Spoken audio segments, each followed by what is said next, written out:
अली चौथी क्लास का तालिब इल्म था।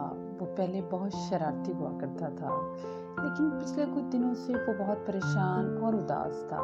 जब से उसने ये हदीस पढ़ी थी कि हमारे नबी पाक सल्लल्लाहु अलैहि वसल्लम ने फरमाया कि मेरा उम्मती हर गुनाह कर सकता है लेकिन झूठ नहीं बोल सकता।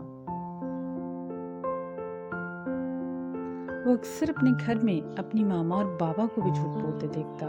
इसकी मामा ज़्यादा पैसे खर्च करके इसके बाबा को कम बताती और बाबा जब घर पर होते तो लोगों से फ़ोन पे बात करते हुए कहते, मैं अभी घर से बाहर हूँ।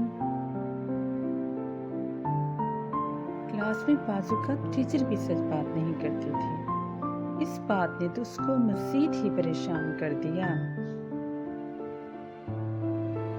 एक दिन इसने स्कूल जाते हुए सोचा, क्यों ना वो एक दिन झूठ बोले और एक दिन सच। फिर दोनों का फायदा और नुकसान खुद ब खुद ही पता चल जाएगा।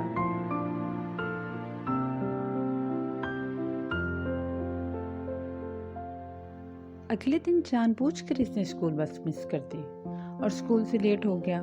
जब टीचर ने लेट आने की वजह पूछी तो इसने झूठ बोला कि बस लेट आई थी।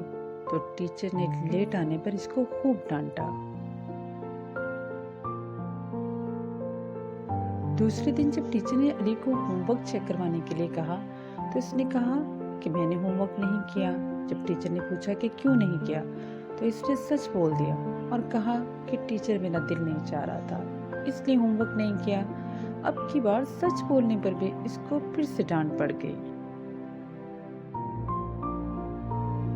अली ने महसूस किया कि आज डांट खाने के बाद भी वो परेशान नहीं हुआ, जैसे कल सारा दिन वो परेशान और उदास रहा था। इसलिए आज से दिन तय कर लिया कि वो हमेशा सच बोलेगा और कभी झूठ नहीं बोलेगा। वो खुश था, इसको लग रहा था कि जैसे आज इसने बहुत बड़ा काम किया हो। किसी ने सच ही लिखा है कि सच बोलने से इंसान के ज़मीर के बहुत सारे बोझ उतर जाते हैं और वो बहुत सारी परेशानियों से आज़ाद हो जाता है। इसलिए सच बोलने की कोशिश करनी चाहिए, क्योंकि इससे झूठ खुद ब खुद ही दूर भाग जाता है।